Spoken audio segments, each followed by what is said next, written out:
Okay, so, we've all been digging into these articles, and it's a lot to take in. Yeah, really dense stuff. It is a lot, but it's so interesting, right? This whole thing with Turkey and Israel and, like, what's going on in Syria, like, post-Assad Syria. Huge changes, right? Wild. Absolutely. We've got all this reporting from Al Monitor and the war zone. They had those really cool satellite pictures, by the way. Oh, yeah. Those are something else. Really puts it in perspective. And, of course, we got the BBC always, on the ground getting those personal stories. And then Reuters giving us that big picture global view.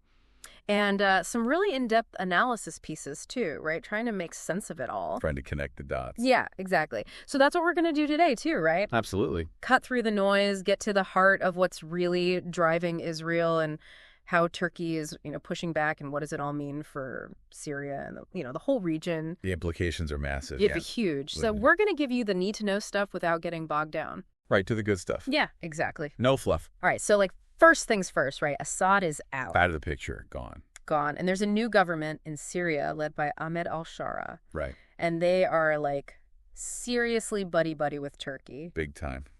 Yeah, that's the new power dynamic. Yeah, and that's, the key to understanding everything that's happening now. All these reports, they really emphasize that, this is the game changer. Absolutely. This is ground zero. Ground zero, for sure. We've got to remember that before this, under Syria and Turkey. Not exactly best friends. Not even close. It was a very tense relationship. Right. A lot of suspicion, a lot of history there. Exactly. And now all of a sudden. Boom. Total realignment. Yeah. And so Israel, who, let's be honest, has been operating pretty freely in Syrian airspace for quite a while. Yeah. Under the radar. Yeah. They had kind of a free pass under the old regime. Right.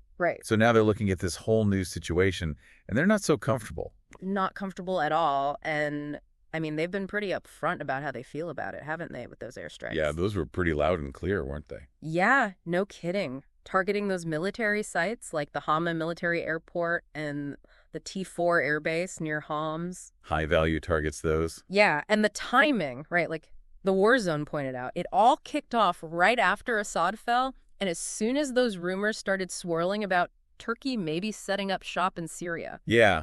Suspicious timing, for sure. Super suspicious. Looks like they're trying to get ahead of the game. Totally right. Headed off at the pass. Exactly. And Israel's, official line, what they're saying publicly. The talking points. Yeah, the talking points. It's all about, preventing hostile forces from building up in Syria. Right, ensuring stability, that kind of thing. Stability, yeah. Preventing another, Hezbollah situation or whatever. Right, keeping things under control. Yeah, and they're also, really emphasizing that they need to keep operating in Syrian airspace. Maintaining that freedom of movement. Right. It's essential for their security, they say. It's all about security. And, of course, there's the whole, weapons of mass destruction thing. WMD's the big one. Yeah, they don't want that stuff falling into the wrong hands. Never a good thing. Nope.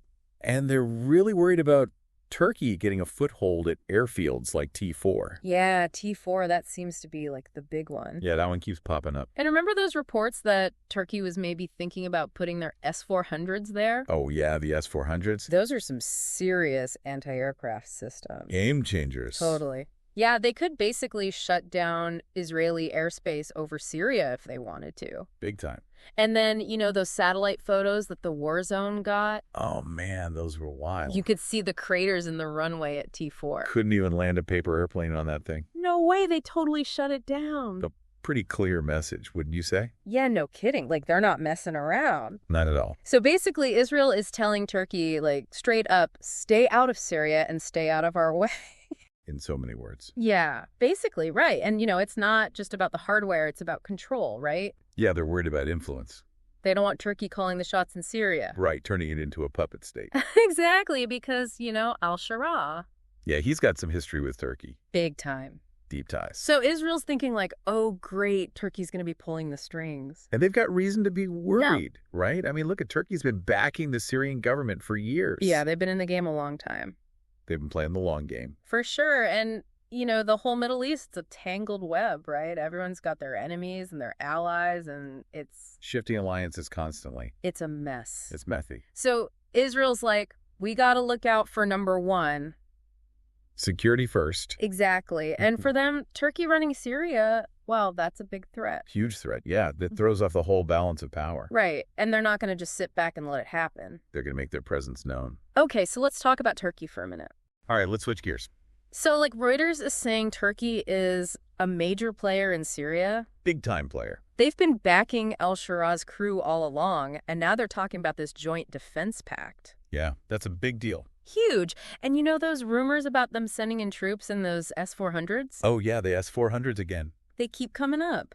They're like the star of the show. For sure, but Turkey's saying, hey, we're just here to help. Right, we're the good guys. Yeah, they want regional stability. They want to stop ISIS and the PKK from making a comeback. Keep those bad guys down. Yeah, and, you know, Turkey's got a huge border with Syria, so Oh, they've got a lot at stake. they do a lot at stake. It's their backyard. Exactly. Yeah. So they want things to be calm. Peaceful neighbors. Right. That's the goal. But, okay, so how does Turkey feel about Israel bombing their new BFF's country? Well, they're not happy about it. Not at all, right? We're pretty ticked off. Yeah. The BBC was reporting that Turkey's foreign ministry is calling Israel a chaos-causing terror feeding. Strong words. Yeah, pretty harsh. Yeah, and they called Israel the greatest threat to regional security. Ouch. Shots fired. So they're not holding back. Not at all. They're not mincing words. But here's the thing, right? The foreign minister, Hakan Fidan, he's saying Turkey doesn't want to fight with Israel.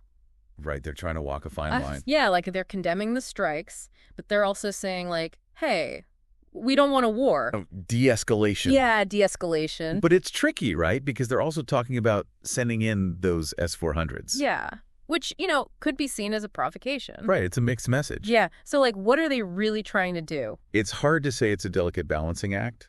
Totally, and we can't forget about the whole Gaza situation. Yeah, that's the elephant in the room. Huge elephant. Massive. Because Turkey has been so outspoken against Israel over Gaza. They've been fierce critics. Yeah, calling it genocide, and they even stopped trading with them. Huge rift. Totally. So that's like the background noise to all of this. Yeah, it colors everything.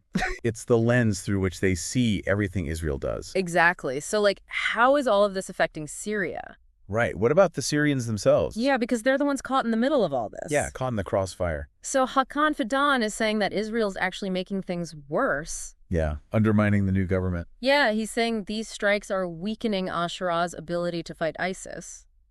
Right, so it's counterproductive. Totally. Like, Israel says they're fighting terrorism, but Turkey's saying they're actually helping the terrorists. By creating chaos and instability. Exactly. Which is exactly what ISIS thrives on. Yeah, a power vacuum. Yeah, they love a power vacuum. So that's a pretty serious accusation, right? It is, yeah, it's a big deal. And it just makes things so much harder for al-Shaara. Oh, yeah, he's got his work cut out for him. He's trying to unite the country rebuild after years of war. A very fragile situation. Yeah, and then you've got Israel and Turkey basically having a proxy war in his backyard. Not exactly helpful. Not at all. It undermines his authority, makes him look weak. Yeah, how can he be in control when other countries are bombing his airports? Exactly. It's a recipe for instability. And the big worry is that things could escalate, right? Yeah, that's the big fear. That Israel and Turkey could accidentally stumble into a full-blown war. A miscalculation, a Yeah. misunderstanding. Yeah, one wrong move and boom. Things could spiral out of control. Exactly. And the scary thing is that neither side really wants a war. No.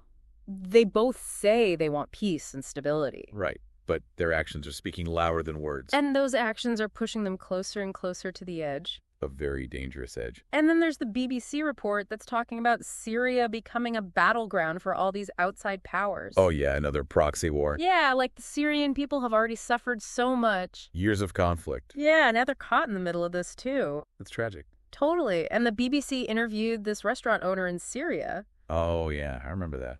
And he was saying that because of the bombings, people are starting to see Israel as an enemy. Yeah, not just the Assad regime anymore, but Israel itself. Yeah, so that's a huge shift in public opinion. Yeah, it's a worrying trend. Really worrying, because it means that even if things calm down now, there's going to be this legacy of resentment. Right. Those scars will take a long time to heal. No, that just makes future conflict more likely. Sadly, yeah. And then, you know, zooming out a little bit, we've got the whole U.S. sanctions thing. Yeah, the U.S. is watching this very closely. Yeah, they're reviewing the sanctions on Syria. Which means they're trying to figure out how to deal with this new government. Right, is it friend or foe? Yeah. Can we work with them, or are they a problem? And how they decide that will have a big impact on everything. Yeah, we'll send a signal to the rest of the world. Totally. Like, is it okay to do business with Syria now, or are they still a pariah state? Right. And that will influence how everyone interacts with Turkey and Israel, too. Exactly. It's all connected. A tangled web, for sure. Okay, so big picture. What have we learned from all of this? Well, it's complicated. Yeah, understatement of the century. But the main takeaway is that Syria is a tinderbox. Yeah, one spark could set the whole thing off. Exactly. And Israel is really worried about Turkey gaining a foothold there. They see it as a direct threat to their security. Right, and they're taking action to prevent it. Yeah, airstrikes, sabotage, who knows what else. But Turkey is saying, hey, we're just here to help. We're the good guys, remember? Yeah, they want stability, they want to fight terrorism. And they say they don't want a war with Israel? But they're also talking tough and sending in their fancy weapons. Mixed messages, for sure. Yeah, and it's all happening against this backdrop of like decades of animosity between Turkey and Israel. Yeah, the Gaza conflict is casting a long shadow. For sure. It's the elephant in the room. So Syria's stuck in the middle trying to rebuild. Yeah, caught between a rock and a hard place. Exactly. And the whole region is holding its breath. Yeah, wondering what's going to happen next. It's a nail biter. So here's a question for you, our listener. Yeah, what do you think? Given everything we've talked about, right? Turkey's saying they don't want to fight, Israel actively trying to block them, and Syria just trying to survive. Right, who's got the most to lose here? Who's taking the biggest gamble? Is it Turkey pushing for influence? Is it Israel focused on short-term security? Or is it Syria caught in the middle? There's no easy answer. No easy answers at all. But thinking about it, digging into the history of this whole region. Right, looking beyond the headline. Yeah, that can give you a whole new perspective on what's happening and what might be coming next. Yeah, because the story's not over yet. Not by a long shot. So keep watching this space.